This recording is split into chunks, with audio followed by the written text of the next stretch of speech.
नमस्कार दोस्तों, स्वागत है आप सभी का फिर से एक बार मेरे चैनल हिस्ट्री हब में।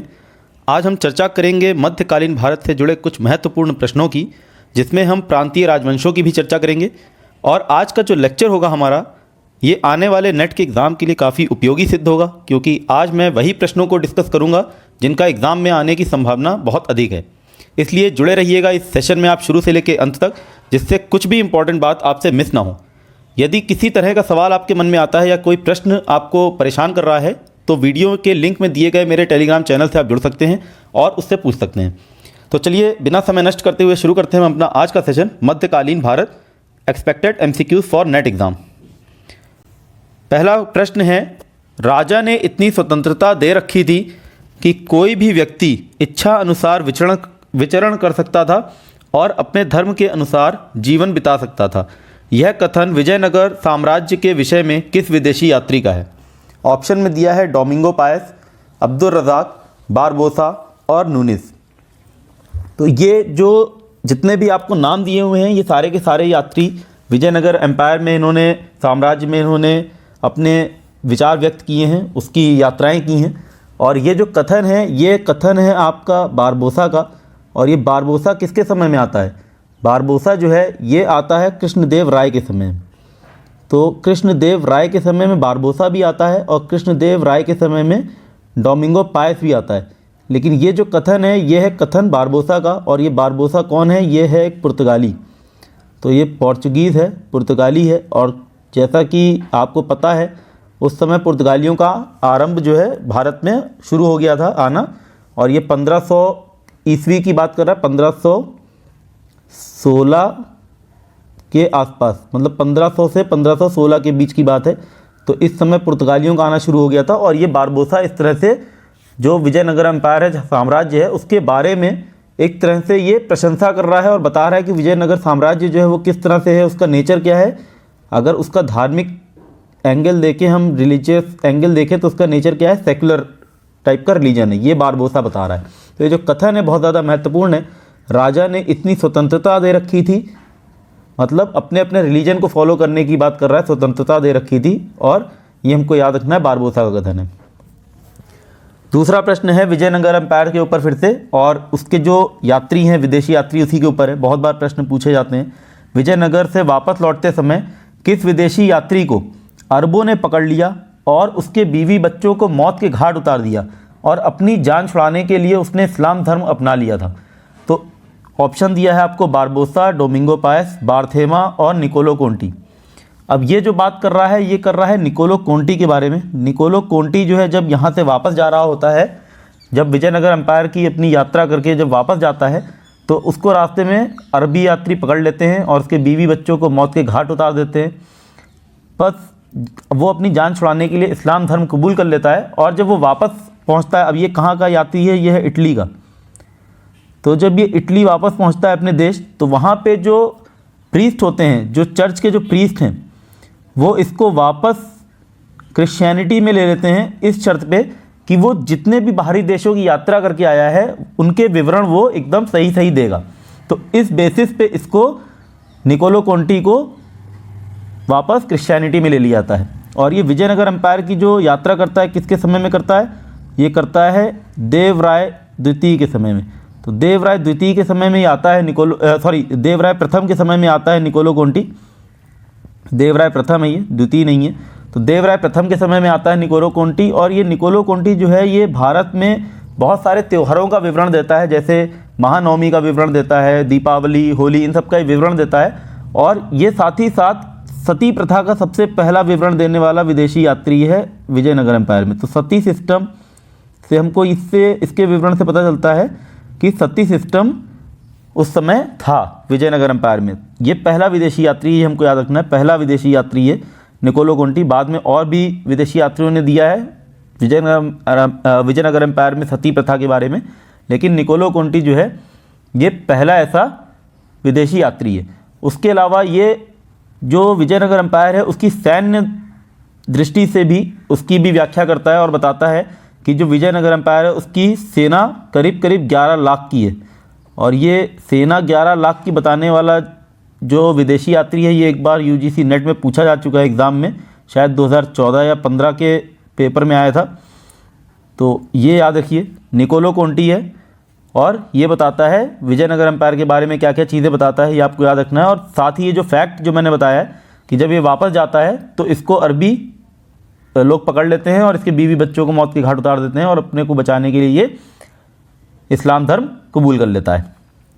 तीसरा प्रश्न है, कृष्णदेव राय के किस अभिलेख में राजस्व प्रशासन की जानकारी मिलती है? यानी कि आपको उसके जो इकोनॉमिक सिस्टम है, राजस्व प्रणाली यानी कि जो रेवेन्यू सिस्टम है, रेवेन्यू सिस्टम की जानकारी कृष्णदेव राय के किस अभिलेख से मिलती है? कोलार्क, कोडबिंदु, मितर और चन्नराय पट्टन। तो ये जो जानकारी मिलती है हमको, ये मिलती है इसके कोडबिंदु अभिलेख से, कोडबिंदु अभिलेख। और इससे हमको उसके जो कितने तरह के टैक्सेस लगाता है उसकी जानकारी मिलती है। कुल 59 टैक्सेस के बारे में पता चलता है उसके लगाए हुए, 59 टैक्सेस। कई बार आपसे टैक्सेस भी पूछ लिए जाते हैं कौन कौन से हैं, जैसे भोगम हो गया, इराई हो गया, वरम हो गया, ये सब टैक्सेस हैं। तो लिख देता हूँ मैं, भोगम है, इसके अलावा इराई है,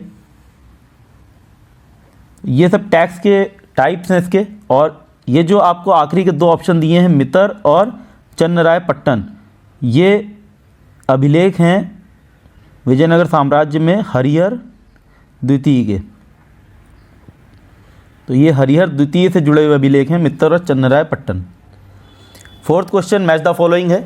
एक तरफ आपको दिए हुए हैं ऑफिसर्स के नाम दिए हुए हैं, दूसरी तरफ उनकी व्याख्या की हुई है।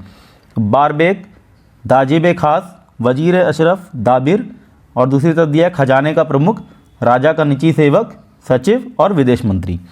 अब ये जो प्रश्न है ये दिया है बहमनी साम्राज्य के ऊपर है। ये बहमनी साम्राज्य के प्रशासन के ऊपर ये प्रश्न है और पूछा गया है आपसे कि किस ऑफिस को क्या बोला जाता था, उसके ऊपर है ये।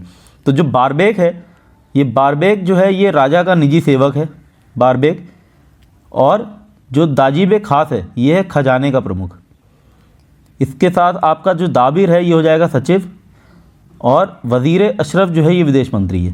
तो इस तरह से हमारा ऑप्शन क्या हो जाना चाहिए, ए के नीचे 2 आ जाएगा, बी के नीचे 1, सी के नीचे 3 और डी के नीचे सी के नीचे 4 और डी के नीचे 3। तो ऑप्शन 1। और इसको मैंने सॉल्व करने का तरीका आपको बताया था पिछले अपने लेक्चर में कि किस तरह से मैच द फॉलोइंग को आप जल्दी से सॉल्व कर सकते हैं, ईजी होता है। सबसे पहले आप देखिए इसमें कौन सा आपको अच्छे से पता है, उसके ऊपर चले जाइए और उसके बाद आप अपने ऑप्शन में आगे देखेंगे तो आपको आधी दिक्कतें जो है वहीं पे सॉल्व हो जाएंगी। 5वां प्रश्न कोड में देने वाला आंसर है, महमूद गवां के ऊपर है। महमूद गवां बहमनी साम्राज्य से ही ताल्लुक़ रखता है और इसका हमको आंसर देना है कोड में। महमूद गवां, पहला स्टेटमेंट है, महमूद गवां को ख्वाजा जहां की उपाधि मोहम्मद तृतीय ने दी। दूसरा, इसका उत्कर्ष और उदय हुमायूं शाह के शासनकाल में हुआ। तीसरा, वह मूलतः अफाकी वर्ग का था। और चौथा, उसने तरफदारों के सैन्य अधिकारों में कटौती की। तो अब ये जो महमूद गवां हैं, इसने बहुत ज़्यादा सिस्टम में चेंजेस किए थे। इसने 4 तरफदारों का जो विभाजन था उसको 8 में परिवर्तित कर दिया था, यानी कि तरफदारों को छोटा किया था उसने, जो इलाके थे, जो क्षेत्र थे, उनको छोटा किया था। और ये अफाकी वर्ग का ही था। महमूद गवां को ख्वाजा जहां की उपाधि दी थी मोहम्मद तृतीय ने, और ख्वाजा जहां की उपाधि देने के साथ इसको एक और उपाधि दी थी। तो वो दूसरी उपाधि क्या थी, अमीरुल उमरा। अमीर उल उमरा, अमीरुल उमरा की उपाधि भी इसको मोहम्मद तृतीय ने दी थी। और ये अमीरुल उमरा का मतलब होता है सेनापति, एक तरह से आप बोल सकते हैं, यानी कि सारे अमीरों में सबसे जो श्रेष्ठ है अमीर उल उमरा उसको बोलते हैं। तो इस तरह से ये दोनों सही हो गए। इसका उत्कर्ष हुमायूं शाह के शासनकाल में हुआ था, सही बात है। और तरफदारों के सैन्य अधिकारों में इसने कटौती की थी। और कटौती किस तरह से की थी कि उनके जो उनका क्षेत्र था, जो तरफदारों के अधिकार में जो क्षेत्र हुआ करते थे, उसमें से बहुत सारा क्षेत्र जो है लेकर सुल्तान के व्यय के लिए खालसा भूमि में इसने परिवर्तित कर दिया था। तो इस तरह से जो खालसा भूमि का जो एक्सपेंशन है, खालसा क्या होता है, खालसा वो भूमि है जो सरकारी भूमि है, जिसका रेवेन्यू जो है, जिसकी जो पूरी की पूरी जो इनकम होती है, आय होती है, वो सरकारी खजाने में जाती है। तो सरकारी भूमि में उसको परिवर्तित किया, इसलिए उसने सैन्य अधिकारों को भी काफ़ी कटौती की। तो इस तरह से हमारे चारों के चारों ऑप्शन सही हो जाते हैं। छठा क्वेश्चन, कश्मीर के शासकों को कालक्रम में लगाएं। अब ये बहुत ज़्यादा पूछे जाते हैं। प्रोविंशियल गवर्नमेंट्स जो होती हैं, जितने भी प्रांतीय राजवंश हैं, कई बार क्वेश्चन आता है। पिछली बार भी एग्जाम में क्वेश्चन आया था नेट के कि शायद जौनपुर या मालवा के कोई शासकों के नाम दिए थे, उनको आपको क्रम में लगाना था। तो ये जो शासक हैं कश्मीर के दिए हुए सारे चारों शासक, पहला है सुल्तान शिहाबुद्दीन, दूसरा है सिकंदर, तीसरा है सुल्तान अलाउद्दीन और चौथा है सुल्तान कुतुबुद्दीन। तो इनको हमको कालक्रम में लगाना है। तो अगर हम देखें तो कालक्रम के हिसाब से सबसे पहले हमारा आना चाहिए सुल्तान अलाउद्दीन। ये 1342 में गद्दी पे बैठा है। 1342 तो सुल्तान अलाउद्दीन आ जाएगा नंबर 1 पे, नंबर 1। और नंबर 2 पे आ जाना चाहिए शिहाबुद्दीन को, क्योंकि शिहाबुद्दीन जो है ये बैठा है 1356 में। 1356 में सुल्तान शिहाबुद्दीन बैठा है, तो ये नंबर 2 हो गया। तो इस तरह से अगर हम देखें तो सबसे पहले आएगा 3, फिर आएगा 1, तो हमारा ऑप्शन 3 सही हो जाएगा। और 4th नंबर पे कुतुबुद्दीन आ जाएगा, सिकंदर आ जाएगा आखिरी में। अब इनके ऊपर थोड़ी सी बात कर लेता हूँ मैं, जितने भी ये आपके शासक हैं ये। तो सिकंदर जो है, इसको बुत शिकन की उपाधि मिली थी, बुत शिकन। और ये जो है ये बहुत ज़्यादा ऑर्थोडॉक्स मुस्लिम था। इसने काफ़ी इंटॉलरेंस शो किया है टुवर्ड्स हिंदूज़। इसने तिलक लगाने पे पाबंदी लगा दी थी, सती प्रथा पे पाबंदी लगाई थी। अब आपको समझ में आ रहा होगा सती प्रथा पे पाबंदी लगाना तो अच्छी बात है, लेकिन इस सती प्रथा पे पाबंदी इसने इसलिए लगाई थी क्योंकि ये हिंदू ट्रेडिशन को अपोज करना चाहता था, ना कि इसलिए कि कोई ऐसा समाज सुधार करना है। उसको केवल हिंदू ट्रेडिशन अपोज करने, इसलिए उसने सती प्रथा पे पाबंदी लगाई सिकंदर ने। दूसरा, तिलक माथे पे लगाने के लिए मना किया इसने, मतलब उसको भी उसने पाबंदी लगाई। और इसने श्रीनगर में जामा मस्जिद का निर्माण किया है। और दूसरा, सिकंदर का जो समय है, अगर हम इसका कालखंड देखें तो ये 1389 पे गद्दी पे बैठता है और ये करीब 1413 तक गद्दी पे रहता है। तो 1413 तक गद्दी पे रहता है। इस समय अगर आप देखें तो उत्तर भारत में सबसे बड़ी घटना क्या होती है? तैमूर का आक्रमण। तैमूर का आक्रमण जो है ये जिस समय होता है उस समय कश्मीर का शासक है सिकंदर, और ये बड़ी चालाकी से तैमूर के आक्रमण से अपने कश्मीर को बचा लेता है। तो एक तो इसकी उपलब्धि ये होती है। और अगर हम बात करें इसके अलावा शिहाबुद्दीन, तो इसको कश्मीर सल्तनत का वास्तविक संस्थापक बोला जाता है शिहाबुद्दीन को, क्योंकि सुल्तान अलाउद्दीन के समय तक कश्मीर की जो सल्तनत है वो इतनी दृढ़ नहीं होती। और जो सुल्तान अलाउद्दीन है, इसकी अगर हम बात करें, सुल्तान अलाउद्दीन का एक बहुत ही अच्छा फरमान, बहुत प्रसिद्ध फरमान है जो कई बार पूछा जाता है। इसने एक फरमान जारी किया था कि कोई संतानहीन विधवा या कोई ऐसी स्त्री जो दुराचारी है, उसको अपने पति की संपत्ति पे कोई अधिकार नहीं होगा। तो ये इसका एक बहुत ज़्यादा महत्वपूर्ण, इसका एक तरह से आप बोल सकते हैं कि प्रोक्लेमेशन ऑफ ऑर्डर है, इसका एक अध्यादेश है, आदेश है। तो ये महत्वपूर्ण है, आपको याद रखना है। तो हमारा ऑप्शन जो हो जाएगा ऑप्शन 3142। 7th क्वेश्चन है, बंगाल के स्थापत्य से जुड़ी इमारतों और उनके निर्माताओं में कौन सा युग्म सही सुमेलित नहीं है? अब ये सारी की सारी इमारतें दी हुई हैं आपको, बंगाल में बनी हैं। तो पहला तो आपको ये समझ में आ जाना चाहिए कि बंगाल की इमारतें, आपको नाम याद हो जाएगा, अदीना मस्जिद, दाखिल दरवाज़ा, छोटा सोना मस्जिद और बड़ा सोना मस्जिद। आपको इसके निर्माता दिए हुए हैं दूसरी तरफ सिकंदर शाह, बारबक शाह, वाली मोहम्मद और अलाउद्दीन हुसैन। तो अदीना मस्जिद जो है ये सिकंदर शाह ने ही बनवाई। कहाँ पे बनवाई? पंडुआ में। ये जगह भी कई बार पूछ ली जाती है, इसलिए मैं बताता चल रहा हूँ आपको। पंडुआ में बनवाई है सिकंदर शाह ने अदीना मस्जिद। दाखिल दरवाज़ा बरबक शाह ने बनवाया है, और दाखिल दरवाजे के ऊपर एक टिप्पणी की है पर्सी ब्राउन ने। पर्सी ब्राउन जो कि मध्यकालीन भारत का जितना भी स्थापत्य है उसके ऊपर उन्होंने रिसर्च किया हुआ है, और इसके ऊपर उन्होंने बहुत ज़्यादा टिप्पणी की हैं। पर्सी ब्राउन ने इसको बोला है दाखिल दरवाज़े को, दाखिल दरवाज़े की बहुत प्रशंसा की है और इसको सर्वश्रेष्ठ इमारत बताया है बंगाल की। तो कई बार आपसे पूछा जा सकता है कि पर्सी ब्राउन ने बंगाल की किस इमारत को सर्वश्रेष्ठ बताया है, सबसे अच्छा बताया है? तो दाखिल दरवाज़ा। तो इस तरह से ये दोनों सही हैं। छोटा सोना मस्जिद वली मोहम्मद ने बनवाई है, और वली मोहम्मद ने ये जो बनवाई है ये बनवाई है अलाउद्दीन हुसैन शाह के समय में। मतलब ये वली मोहम्मद शासक नहीं था, अलाउद्दीन हुसैन शाह शासक था जिस समय छोटा सोना मस्जिद बनी है। और जो बड़ा सोना मस्जिद है ये अलाउद्दीन हुसैन ने नहीं बनवाई। तो इस तरह से आपका ऑप्शन हो जाएगा 4। अलाउद्दीन हुसैन ने नहीं बनवाई, तो बनवाई किसने, प्रश्न ये उठता है। तो बनवाई है इसको नुसरत शाह। नुसरत शाह ने बनवाया है बड़ा सोना मस्जिद, और ये करीब 1526 के आसपास बनी है। और ये जितने भी आपको इमारतें दिख रही हैं ये एक ऑर्डर में है। मतलब अगर कभी आपसे पूछ लेगा कि क्रोनोलॉजी बताइए बंगाल में बनी हुई इमारतों की, तो ये जो आपको 1 2 3 4 दिख रहे हैं ये एक क्रोनोलॉजी में है। सबसे पहले अदीना मस्जिद है, दाखिल दरवाज़ा है, फिर छोटा सोना मस्जिद है, उसके बाद बड़ा सोना मस्जिद है।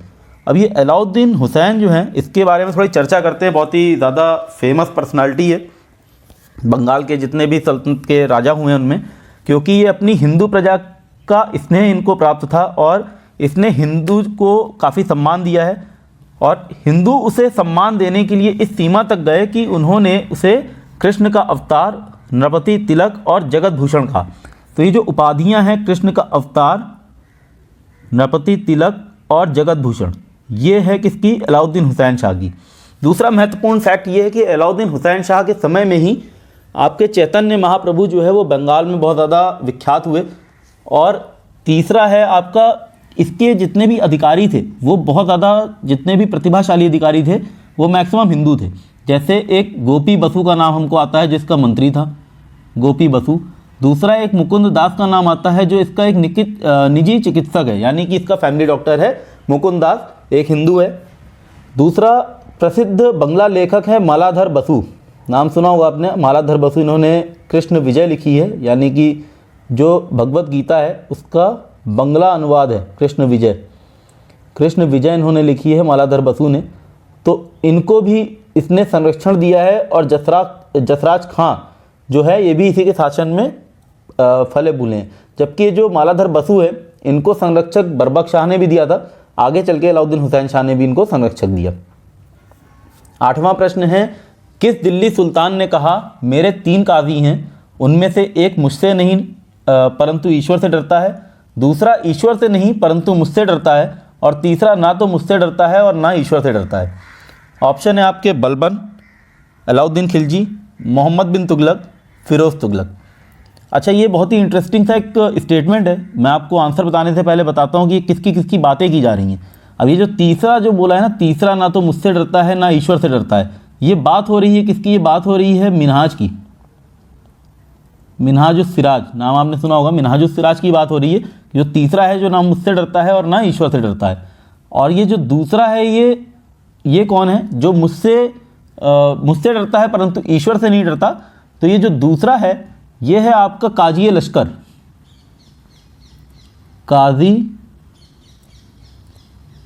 ए लश्कर, क्योंकि वो लश्कर में साथ में है और लश्कर में राजा हमेशा सर्वोपरि होगा। तो वो ईश्वर से तो नहीं डरता परंतु मुझसे डरता है। तीसरा जो है पहला जो है वो ना मुझसे डरता है, पहला जो है वो मुझसे नहीं परंतु ईश्वर से डरता है। तो ये जो स्टेटमेंट है ये बोला है बलबन ने ऐसा बोला है। और ये बलबन ने एक्चुअली सरकास्टिकली बोला है, एक तरह से टिप्पणी की है, मतलब व्यंग कसा है एक तरह से किस पे, मिनहाज के ऊपर। मिनहाज को उसने व्यंगात्मक तरीके से डिस्क्राइब किया है कि वो जो तीसरा है वो ना मुझसे डरता है ना ईश्वर से डरता है। 9वां प्रश्न है, मालवा के किस शासक या शासकों ने मांडू में विद्यालय स्थापित किए? दिलावर खां गोरी, होशंग शाह, मोहम्मद शाह गौरी या महमूद खिलजी? ये महमूद खिलजी प्रथम की बात कर रहा है। महमूद खिलजी, हालांकि 2 हुए इसमें, महमूद खिलजी प्रथम और महमूद खिलजी द्वितीय।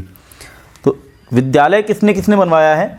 विद्यालय 2 शासकों ने बनवाया है वहाँ पे, एक तो होशंग शाह ने बनवाया है, दूसरा महमूद खिलजी ने बनवाया है।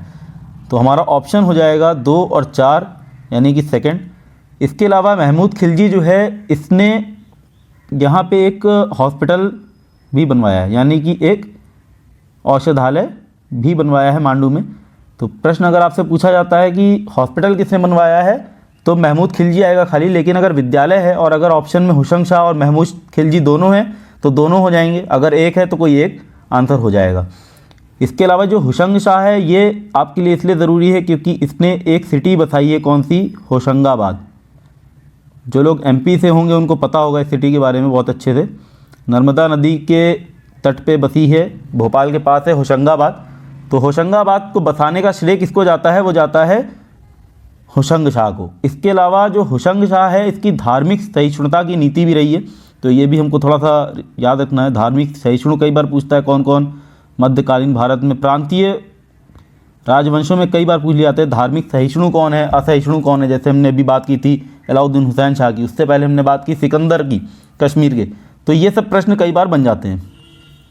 10वां प्रश्न है, गुजरात के किस शासक के दरबार में उदयराज दरबारी कवि थे? तो ये गुजरात के राजवंश की बात कर रहा है, ये याद रखना है आपको। मुजफ्फर शाह, जितने भी आपको ये नाम दिए हैं सारे के सारे गुजरात के ही हैं। मुजफ्फर शाह है, महमूद बेगड़ा है, अहमद शाह है, बहादुर शाह है। और अच्छी बात ये है कि सारे के सारे एक क्रोनोलॉजी में लगे हुए हैं। सबसे पहले इसमें अगर हमको बोला जाए कि कालक्रम में लगाएं तो ये अपने कालक्रम में ही लगें। और हालांकि इसका जो आंसर है ये हो जाएगा आपका महमूद बेगड़ा। और महमूद बेगड़ा जो है बहुत ज़्यादा प्रसिद्ध एक यहाँ का गुजरात का एक शासक रहा है। उसके बारे में बहुत भ्रांतियाँ फैली, बहुत तरह तरह की बातें भी हुई हैं। बहुत सारे विदेशियों ने इसके बारे में टिप्पणी की हैं। और विदेशियों में जैसे आपके बार्थेमा है, तो बार्थेमा कहते हैं कि इसकी नाम लिख देता हूँ,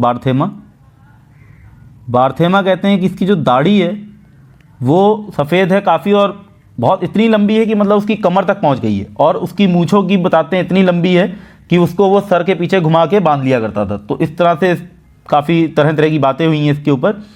और ये जो उदयराज व्यक्ति हैं, जो कवि हैं, इन्होंने इसके ऊपर एक पुस्तक लिखी है जिसका नाम है महमूद चरित नाम की एक पुस्तक लिखी है। और इस पुस्तक में महमूद बेगड़ा की तुलना की है बल में भीम से और दानशीलता में कर्ण से। तो इस तरह से इसकी बहुत ज़्यादा प्रशंसा की है उदयराज जो इसके कवि हैं। महमूद चरित पुस्तक कई बार पूछ लेगा आपसे, पुस्तक कौन सी लिखी है, तो महमूद चरित है। इसके अलावा इसके ऊपर टिप्पणी और भी बहुत सारे विदेशी यात्रियों ने की है। एक ने जैसे बोला है कि इसको बचपन से विष पिलाया जाता था, और विष पिला पिला के इसको इतना विषैला बना दिया गया कि इसकी अगर हथेली पे कोई मक्खी बैठ जाए तो इसके पसीने से या ऐसा कुछ अगर कुछ इसको काट ले या डंक मारे तो मक्खी अपने आप मर जाएगी इसके विष से। तो इस तरह से इसके ऊपर बहुत ज़्यादा बातें की गई। हालांकि ये बहुत ज़्यादा महत्वपूर्ण शासक है परीक्षा की दृष्टि से आपके, क्योंकि इतनी ज़्यादा टिप्पणी और किसी गुजरात के शासक के ऊपर हुई नहीं है। 11वां प्रश्न है, इनमें से किसने मुगल स्थापत्य को भारतीय स्थापत्य का ग्रीष्मकाल कहा है? तो ग्रीष्मकाल किसे कहा है, मतलब इंडियन आर्किटेक्चर का समर कहा है? Percy Brown, Smith, Howell and Ferguson. तो इसका आंसर है पर्सी ब्राउन। पर्सी ब्राउन ने इसको ग्रीष्मकाल कहा है भारतीय स्थापत्य का। जो मुगल स्थापत्य है उसके ऊपर टिप्पणी की है। और जैसा मैंने आपको बताया कि पर्सी ब्राउन ने मध्यकालीन भारत के स्थापत्य के बारे में बहुत ज़्यादा शोध किया है। तो इस तरह से प्रश्न कई बार बनते हैं। हालांकि स्मिथ ने भी एक टिप्पणी की है। स्मिथ ने इसको बोला है कला की रानी। तो जो मुगल स्थापत्य है उसको कला की रानी अगर पूछ लिया जाए आपसे किसने कहा है, तो कला की रानी कहा है स्मिथ ने, और ग्रीष्मकाल कहा है पर्सी ब्राउन ने। 12वां प्रश्न है, बहुत ही ज़्यादा इंटरेस्टिंग क्वेश्चन है। किस एकमात्र विदेशी यात्री ने अनारकली की कहानी का उल्लेख करते हुए लाहौर में जहांगीर द्वारा बनाए गए अनारकली के मकबरे का उल्लेख किया है? तो ये जो अनारकली की जो हम बोलते हैं कहानी, एक्चुअली इसको लोग हिस्टोरियंस जो भी हैं बहुत ज़्यादा इस पर विवाद है कि वो अनारकली सच में एक हिस्टोरिकल इमेज थी या नहीं थी। तो एकमात्र ऐसा हमको विदेशी यात्री का विवरण मिलता है इसके ऊपर, और इसके अलावा कोई भी विदेशी यात्री इसकी घटना की चर्चा नहीं करता। तो ये उसी के ऊपर एक प्रश्न है। विलियम हॉकिंस है, वो निकोलसन डॉल्टन है, या राल्फ फिंच है, या फिर विलियम फिंच है? तो ये जो कहानी है ये केवल और केवल एक ही इंसान बताता है विदेशी यात्री, वो है विलियम फिंच। और विलियम फिंच जो है ये सूरत आता है किसके साथ? ये सूरत आता है विलियम हॉकिंस के साथ। तो विलियम हॉकिंस के साथ ये सूरत पहुंचता है, और ये इसके अलावा बहुत ज़्यादा और भी चीज़ों की वर्णन करता है। जैसे ये रोहतास जेल के बारे में बताता है। विलियम फिंच बताता है कि रोहतास जेल ऐसी है कि वहाँ से किसी भी कैदी का ज़िंदा निकल के लौट पाना असंभव टाइप का है। तो इस तरह से रोहतास जेल के बारे में बताता है। और लाहौर को ये पूर्व का सबसे बड़ा शहर बताता है। तो एक तो हो गया रोहतास जेल के बारे में इसने बता दिया। दूसरा ये बताता है लाहौर को पूर्व का यानी कि ईस्ट का सबसे बड़ा शहर बताता है। 13वां प्रश्न है, इनमें से किस विभाग की शुरुआत हुमायूं ने की? दीवाने खालसा, दीवाने सदात, दीवाने ब्यूतात या दीवाने तन? तो इसमें से जो दीवाने सादात है इसकी स्थापना हुमायूं ने की थी। और ये क्या करता था दीवाने सादात ये रिलीजियस मैटर्स के ऊपर अपना फोकस रखता था, यानी कि किसको क्या दान देना है, किसको कितना अनुदान देना है, किस काजी को या किस धार्मिक गुरु को कितना क्या देना है, उसका ये विभाग इसने बनाया था हुमायूं ने, और ये इसके ऊपर पूरा का पूरा अपना फोकस रखता था। जबकि जो दीवाने तन है ये सैलरीज़ के ऊपर बताता था। और दीवाने ब्यूतात है आपका फैक्ट्रीज़। दीवाने ब्यूतात का उल्लेख हमको फिरोज शाह तुगलक के समय में भी आता है। दीवाने ब्यूतात जो है ये फैक्ट्री का विभाग है, मतलब जितना भी फैक्ट्री बन रही है उसके ऊपर। दीवाने खालसा, जैसे आपको बताया मैंने, खालसा क्या है, ये एक गवर्नमेंट लैंड है। तो गवर्नमेंट लैंड से जो भी इनकम हो रही है एग्रीकल्चर द्वारा, तो ये हो गया आपका दीवाने खालसा। 14वां प्रश्न अकबर के ऊपर है। अकबर ने अपने शासनकाल के 8वें साल में दीवाने विजारत एक कुल की स्थापना की। एक विभाग की स्थापना की अकबर ने अपने शासनकाल के 8वें साल में। इस विभाग का जो पहला अधिकारी नियुक्त किया उसका नाम पूछा है, कौन उसका पहला अधिकारी था।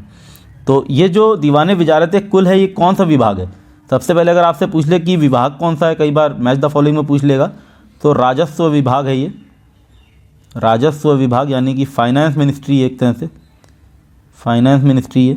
और इसका जो प्रथम अधिकारी नियुक्त किया गया है वो किया गया है मुजफ्फर खान को। और इसके अलावा जितने भी नाम आपको दिए हैं, अब्दुल माजिद या शिहाबुद्दीन अहमद या एतमाद खान, ये सारे के सारे उसके रेवेन्यू ऑफिसर्स ही थे। और जैसा कि हम पढ़ते हैं अकबर की रेवेन्यू पॉलिसीज़ हैं उसके ऊपर बहुत ज़्यादा प्रश्न आते हैं, उसके ऊपर कई सारा चीज़ें पूछी जाती हैं। उसकी जितना भी लैंड रिफॉर्म्स थे वो शेर शाह सूरी की जितनी पॉलिसीज़ थी उसके ऊपर आधारित थे। हालांकि बहुत सारा एक्सपेरिमेंट्स हुए, जैसे एतमाद खान ने बोला करोड़ी सिस्टम निकाला, जिसमें उसने पूरे के पूरे लैंड को 182 करोड़ मतलब 182 टुकड़ों में बांटा और हर एक टुकड़े की आय बताई कि हर एक टुकड़े से 1 करोड़ की आय हो रही है, उतना लगभग उतना बड़ा एक टुकड़ा उसने बनाया। तो इस तरह से बहुत सारे प्रश्न बनते हैं इसके रेवेन्यू सिस्टम के ऊपर, रेवेन्यू पॉलिसीज़ के ऊपर। 15वां प्रश्न है उर्दू साहित्य के ऊपर। उर्दू साहित्य के विषय में गलत का चयन करना है हमको। पहला है वली दक्कनी को आधुनिक उर्दू शायरी का जनक माना जाता है। दूसरा है बाबरनामा में उर्दू का प्रयोग नहीं हुआ है। तीसरा है अकबर के समय कमालुद्दीन मखदूम शादी उर्दू के प्रसिद्ध कवि थे। और चौथा है औरंगज़ेब के समय जाफ़र जाटली उर्दू के व्यंग्यपूर्ण लेखक थे। तो इसमें से हमको गलत बताना है। और गलत ये है कि बाबरनामा में उर्दू शब्दों का प्रयोग नहीं हुआ, ये गलत बात है। बाबरनामा में उर्दू शब्दों का थोड़ा बहुत प्रयोग मिलता है हमको। हालांकि जो बाबरनामा लिखी गई है वो किस भाषा में लिखी गई है? ये लिखी गई है तुर्की भाषा में। तुर्की भाषा में लिखी गई है। और इसका अंग्रेज़ी अनुवाद किसने किया है? मैडम बेवरेज ने किया है, अंग्रेजी अनुवाद किया है इसका। और अब ये थोड़ा सा उर्दू के ऊपर अगर हम बात करें, उर्दू के ऊपर अगर हम बात करते हैं तो औरंगज़ेब के समय जो जाफ़र जाटली हैं, जिनको बोला गया है व्यंग्यपूर्ण लेखक हैं यानी कि सरकास्टिक टाइप के लेखक हैं ये, तो इन्होंने एक बहुत ही अच्छी इनकी रचना है, उस रचना का नाम है दिया तले अंधेरा। तो ये जो दिया तले अंधेरा लिखा है इसीलिए इसको व्यंग्यपूर्ण लेखक बोला गया है। और अगर हम बात करें उर्दू की मुग़ल काल में, तो मुग़ल काल में उर्दू को प्रश्रय हालांकि किसी भी बादशाह ने नहीं दिया स्टार्टिंग में, और आखिरी में हम देखते हैं एकदम मोहम्मद शाह रंगीला के समय में उर्दू को प्रश्रय दिया जाता है, राजकीय प्रश्रय जिसकी हम बात करते हैं, जिसको हम बोलते हैं पैट्रनेज दिया, रॉयल पैट्रनेज। तो वो हमको मिलता है मुग़ल काल में ओनली मोहम्मद शाह रंगीला के समय में। वही एक पहला ऐसा मुग़ल बादशाह था जिसने उर्दू को प्रश्रय दिया था। 16वां प्रश्न है बुक्का प्रथम के शासनकाल में मदुरा सल्तनत का विलय विजयनगर में हुआ, जिसका श्रेय किसको जाता है? बुक्का प्रथम के पुत्र हरिहर द्वितीय को, बुक्का प्रथम के पुत्र कंपन को, स्वयं बुक्का प्रथम को, या बुक्का प्रथम की पुत्र वधू गंगा देवी को। अब इससे पहले मैं आपको इसका आंसर बताऊं, एक इनकी जो पुत्र वधू है गंगा देवी, इन्होंने एक बहुत अच्छी पुस्तक लिखी है। उस पुस्तक का नाम है मधुरा विजयम। इसमें गंगा देवी ने जिक्र किया है कि किस तरह से उसका पति कंपन, तो ये जो बुक्का प्रथम का पुत्र है कंपन, उसने किस तरह से मदुरा को जीता, लेकिन उसकी मदुरा विजय में किस तरह से वीरगति को प्राप्त होता है। तो इसका बहुत ही अच्छा एक उल्लेख किया है उसकी पत्नी गंगा देवी ने, जो कि रह जाती है कहाँ पे, विजयनगर एम्पायर में, जब वो जाता है मदुरा के अपने अभियान पे। और ये जो बुक्का प्रथम है, इसकी एक उपाधि है वेद मार्ग प्रतिष्ठापक। तो बुक्का प्रथम की उपाधि हमको याद रखनी है। बुक्का प्रथम की एक उपाधि क्या है, इसकी उपाधि है वेद मार्ग प्रतिष्ठापक, इसकी उपाधि है। दूसरा फरिश्ता जो है, अब ये फरिश्ता बहुत ज़्यादा इंपॉर्टेंट आ जाता है आपके लिए जब हम मिडिवल एज पढ़ते हैं। तो फरिश्ता जो है इसके बारे में बताता है, बुक्का प्रथम के समय में मालाबार और सिलोन, बहुत सारे और भी अन्य देशों का नाम लेता है, वहाँ के जो रईस थे वो बुक्का प्रथम के दरबार में अपने दूत रखते थे और प्रतिवर्ष बहुत ज़्यादा महंगे उपहार बेचते थे। और इसके ऊपर एक बार प्रश्न भी आ चुका है नेट में कि फरिश्ता किसके बारे में बताता है, कि चाइना का दूत मंडल या शिष्टमंडल हम बोलते हैं उसको, बुक्का प्रथम के दरबार में आया था। तो यहाँ से भी एक बार प्रश्न ऐसे पूछा जा चुका है। 17वां प्रश्न है जौनपुर के राजवंश के ऊपर। जौनपुर में जो राजवंश है उसका क्या नाम है, शर्की राजवंश जिसको हम बोलते हैं। जौनपुर शर्की राजवंश के नाम से जाना जाता है। तो जौनपुर के इन शासकों को कालक्रम में हमें लगाना है, इब्राहिम शाह, हुसैन शाह, मोहम्मद शाह और मुबारक शाह। जो मुबारक शाह है, इससे भी पहले सब जो यहाँ पे जितने नाम दिए हैं उसमें सबसे पहले आपका आएगा मुबारक शाह नंबर 1 पे। लेकिन मुबारक शाह से पहले भी एक शासक आता है जिसका नाम है मलिक सरवर। ये मलिक सरवर इतना ज़्यादा महत्वपूर्ण है, और ये मलिक सरवर जो है ये एक हिजड़ा है, और इसको जौनपुर का गवर्नर बना के भेजा जाता है मलिक सरवर को। और इसको प्रथम शासक जरूर बोला गया है, लेकिन ये वास्तविक संस्थापक नहीं है, क्योंकि ये पूरी तरह से मलिक सरवर जो है ये अपनी स्वतंत्रता घोषित नहीं करता, इसलिए सुल्तान की उपाधि भी नहीं लेता है। तो जो मुबारक शाह है ये प्रथम ऐसा वहाँ का शासक है जिसने सुल्तान की उपाधि धारण की। तो सबसे पहले आ जाएगा आपका 4। उसके बाद जो आपका अगला रूलर है वो आता है इब्राहिम शाह। इब्राहिम शाह हो जाएगा इसके बाद नंबर 2 पे। और इब्राहिम शाह जो है ये ग्रेटेस्ट रूलर है, मतलब सबसे सर्वश्रेष्ठ इसी को बोला गया है। शर्की राजवंश में अगर सबसे ज़्यादा पावरफुल किसी को बोला गया है तो ग्रेटेस्ट बोला गया है, तो वो इब्राहिम शाह को बोला गया है। और इब्राहिम शाह की जो ग्रेटनेस है वो इससे पता चलती है कि इसी के समय में जो जौनपुर है उसको सिराजे हिंद बोला जाने लगा। तो जौनपुर को सिराजे हिंद बोला गया है। अब कई बार ये भी पूछ लेते हैं सिराजे हिंद किसका नाम है, तो जौनपुर का नाम है। जौनपुर को सिराजे हिंद किसके समय में बोला गया है, तो ये आपको याद रखना है, जौनपुर को सिराजे हिंद बोला गया है इब्राहिम शाह के समय में। दूसरा, इब्राहिम शाह के समय में हमको एक और नाम बड़ा अच्छा आता है याद, वो है विद्यापति ठाकुर। अब ये विद्यापति ठाकुर कौन है? विद्यापति ठाकुर जो हैं ये मैथिली के बहुत अच्छे कवि हैं, और इनको प्रश्रय किसने दिया है? इब्राहिम शाह ने दिया है। तो मैथिली के बहुत बड़े पोएट हैं, कवि हैं, इसको प्रश्रय दिया है इब्राहिम शाह ने। दूसरा, मस्जिदें बनवाई हैं कौन सी? 2 मस्जिद का नाम आता है हमको, अटाला मस्जिद और झांझरी मस्जिद। ये अटाला मस्जिद, झांझरी मस्जिद भी जो है वो इसी समय में बनती है। इसके बाद थर्ड आ जाते हैं हमारे मोहम्मद शाह, और लास्ट में आता है हुसैन शाह। तो इस तरह से हमारा ऑप्शन हो जाएगा 3। पानीपत के तृतीय युद्ध के ऊपर एक पूछा गया प्रश्न है ये। इसमें से 4 ऑप्शन दिए हैं, गलत का हमको चयन करना है। पहला है पानीपत के युद्ध में हार मराठाओं के लिए विनाशकारी सिद्ध हुई। एकदम सही बात है, विनाशकारी सिद्ध हुई इस तरह से क्योंकि इसके ऊपर एक कथन भी बोला गया है कि ये जो वॉर था, जो बैटल थी, तृतीय जो लड़ाई थी पानीपत की, उसने ये तो तय नहीं किया कि भारत पे कौन शासन करेगा, परंतु ये ज़रूर तय कर दिया कि भारत पे कौन शासन नहीं करेगा, क्योंकि अहमद शाह अब्दाली को भी बहुत ज़्यादा इसमें नुकसान होता है। और मराठे जो उस समय जो सुप्रीम पावर थे, वो इनको इतना नुकसान हो जाता है कि अब वो भारत पे शासन करने योग्य रह नहीं जाते। और उस समय ऐसी ताकतें, जो विदेशी ताकतें हैं, वो भी अपनी चरम सीमा पे थी। दूसरा आपका ऑप्शन है पेशवा बालाजी राव की मृत्यु इस युद्ध से थोड़े समय बाद हो जाती है। सही बात है एकदम, जून में इनकी मृत्यु होती है, जून 1761 में इनकी मृत्यु हो जाती है। और ये जो पानीपत का युद्ध उसके कुछ समय की बात की घटना है। तीसरा है पेशवा यद्यपि युद्ध क्षेत्र से दूर था, यानी कि जो बालाजी राव है ये युद्ध क्षेत्र में नहीं जाता, युद्ध क्षेत्र से दूर था, किंतु उसने अपनी सेनाओं की रसद आदि की व्यवस्था बनाए रखने का भरसक प्रयास किया। और चौथा है मराठों का चरित्र इस युद्ध में पराजय का मुख्य कारण था।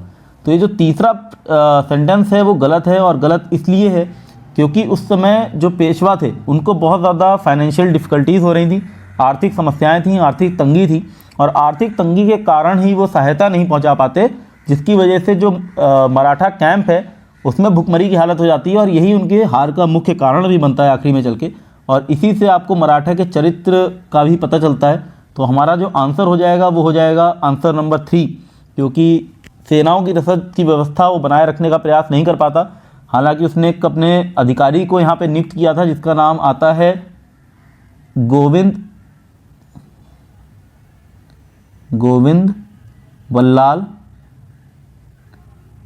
बल्लाल खेर। इसको ये ज़िम्मा सौंपा गया था कि जितना भी रसद का कार्य है ये करेगा, लेकिन क्योंकि जो इकोनॉमिक डिफ़िकल्टीज़ हैं, आर्थिक तंगी है, और उनके पास खुद के पास इतना नहीं है कि वो भेज सकें, तो इसलिए वहाँ पे जो युद्ध है उसका ये खर्चा सहन नहीं कर पाते, और भुखमरी की हालत की वजह से अहमद शाह अब्दाली इनको बहुत आराम से हरा देता है। 19वां प्रश्न है, मराठा प्रशासन में देशमुख के समनार्थी उत्तर भारत में कौन है? करोड़ी, चौधरी, पटेल और अमीन। करोड़ी मैंने आपको बताया था अभी थोड़ी देर पहले कि किस तरह से एतमाद खान ने पूरे के पूरे साम्राज्य को, यानी कि पूरे मुग़ल एम्पायर को 182 भागों में बांटा, और हर एक भाग जो है यहाँ से रेवेन्यू कितना 1 करोड़ बताया, और यहाँ पे जो अधिकारी रखा उसको करोड़ी बोला। इसके अलावा चौधरी, खुद और मुकद्दम ये जो थे ये गांव के मुखिया थे, और ये देशमुख जो है ये इसके समानार्थी हैं, क्योंकि देशमुख भी जो है वो क्या है, गांव का मुखिया है, और चौधरी, खुद और मुकद्दम जो हैं ये भी गांव के मुख्य अधिकारी हैं। अब बात रह जाती है अमीन की। तो अमीन जो है ये क्या करता था, ये किसानों को पट्टा देता था, कबूलियत लेता था और लगान निर्धारित करता था। तो ये जो अधिकारी है ये भी इनके इकोनॉमिक सिस्टम से जुड़ा हुआ है मुग़लों के। तो ये जो अधिकारी हैं मुग़लों की बात है। हालांकि जो चौधरी है ये मुग़ल काल से पहले भी, सल्तनत काल में भी चौधरी, खुद और मुकद्दम हुआ करते थे। हमने अलाउद्दीन खिलजी के बारे में देखा था जब पढ़ा था कि चौधरी, खुद और मुकद्दमों के साथ उसने क्या किया। तो ये जो जितने भी ऑफिसर्स हैं ये इकोनॉमिक सिस्टम से जुड़े हुए हैं नॉर्थ इंडिया के। 20वां प्रश्न है, विजयनगर साम्राज्य की सामाजिक व्यवस्था में गणिकाओं के विषय में कौन सा कथन गलत है? इनको समाज में महत्वपूर्ण स्थान प्राप्त था, वे नाच गान में पारंगत थीं, ये सार्वजनिक समारोह में भाग लेती थीं, और उन्हें प्रशासन में महत्वपूर्ण पदों पर नियुक्त किया जाता था। अब ये जो गणिकाएँ हैं इनके बारे में थोड़ा सा मैं आपको बताता हूँ कि विजयनगर का जो साम्राज्य था उसमें सामाजिक जीवन में गणिकाओं को काफ़ी महत्वपूर्ण स्थान दिया गया था। और गणिकाएँ जो हैं ये 2 वर्गों में विभाजित की जाती थीं। मतलब एक वो वर्ग था जो मंदिरों के संबंध में, अर्थात जिसको हम बोलते हैं देवदासी, वो था, और दूसरे वो थे जो स्वतंत्र जीवन यापन करती थीं। जो अधिकांश गणिकाएँ थीं वो विशेष अधिकार उनको प्राप्त थे और पर्याप्त शिक्षित भी होती थी वो बहुत ज़्यादा। और इस तरह से अगर हम देखें तो जो गणिकाएँ हैं वो जितना भी इनका सामाजिक जीवन है, बहुत सारे जैसे त्यौहार हैं, जैसे महानवमी महोत्सव है, उसमें हमको इनके उपस्थित होने का, इनके भाग लेने का उल्लेख मिलता है। दूसरी बात ये है, अब इस तरह से सामाजिक जीवन में जिस तरह से ये भाग ले रही हैं तो इनको जो देखा गया है वो हेय दृष्टि से नहीं देखा गया है, काफ़ी सम्मान दिया गया है। और बहुत सारे राजा जो है और बहुत सारे सामंत जो हैं वो गणिकाओं के संपर्क में रहते थे। जबकि अब्दुल रज़ाक हमको बताता है राजधानी में वैश्यालय थे, उनका उल्लेख करता है अब्दुल रज़ाक। और डोमिंगो पायस भी ऐसा बताता है कि विजयनगर की जो सामाजिक व्यवस्था है उसमें देवदासियों की स्थिति काफ़ी अच्छी थी। तो इस तरह से इनके बारे में बहुत सारी चीज़ें बताई गई हैं, लेकिन हमको इनके प्रशासनिक उपयोग में कहीं पे भी हमको इनका उल्लेख नहीं मिलता कि प्रशासन का महत्वपूर्ण पदों पे इनका नियुक्त किया जाता होगा। हालांकि अगर हम थोड़ी सी औरतों की बात करें, वहाँ पे जो विमेन की अगर हम बात करें किस तरह का उनका स्टेटस था विजयनगर साम्राज्य में, तो हमने पहले ही देखा कि सती सिस्टम तो पहले से था, लेकिन विजयनगर साम्राज्य में पर्दा प्रथा नहीं थी, पर्दा प्रथा प्रचलित नहीं थी, लेकिन सती प्रथा और दहेज प्रथा और इसके साथ साथ बाल विवाह की अगर हम बात करें तो बाल विवाह भी विजयनगर साम्राज्य में प्रचलित था। तो आपसे कई बार पूछ लिया जाएगा कि स्टेटस ऑफ वुमेन के ऊपर क्वेश्चंस बन जाते हैं, तो ये महत्वपूर्ण है, इसीलिए मैंने गणिकाओं वाला प्रश्न उठाया है। स्टेटस ऑफ वुमेन के ऊपर प्रश्न आते हैं मेडिवल एज या कभी कभी एंशिएंट एज से भी पूछते हैं। तो मेडिवल एज में स्टेटस ऑफ वुमेन अगर देखें विजयनगर एम्पायर में तो सती प्रथा है, पर्दा प्रथा नहीं है, दहेज प्रथा है, बाल विवाह भी है और विधवा पुनर्विवाह जो है ये भी संभव थे। लेकिन इस काल में जो विधवाएं थीं उनको उनका जो जीवन था वो बहुत ज़्यादा अपमानजनक माना जाता था। तो ये थोड़ा सा एक टिप्पणी है स्टेटस ऑफ वुमेन, मतलब स्त्रियों की दशा के ऊपर मिडिल क्लास सोसाइटी की। तो ये हमारा आज का लेक्चर था, जिसको मैं यहीं पे समाप्त कर रहा हूँ। उम्मीद करता हूँ आपको क्वेश्चंस पसंद आए होंगे। यदि पसंद आए हों तो इसको लाइक शेयर ज़रूर करें और कमेंट सेक्शन में मुझे बताएं। मिलता हूँ आपसे अपने अगले लेक्चर में, तब तक के लिए धन्यवाद।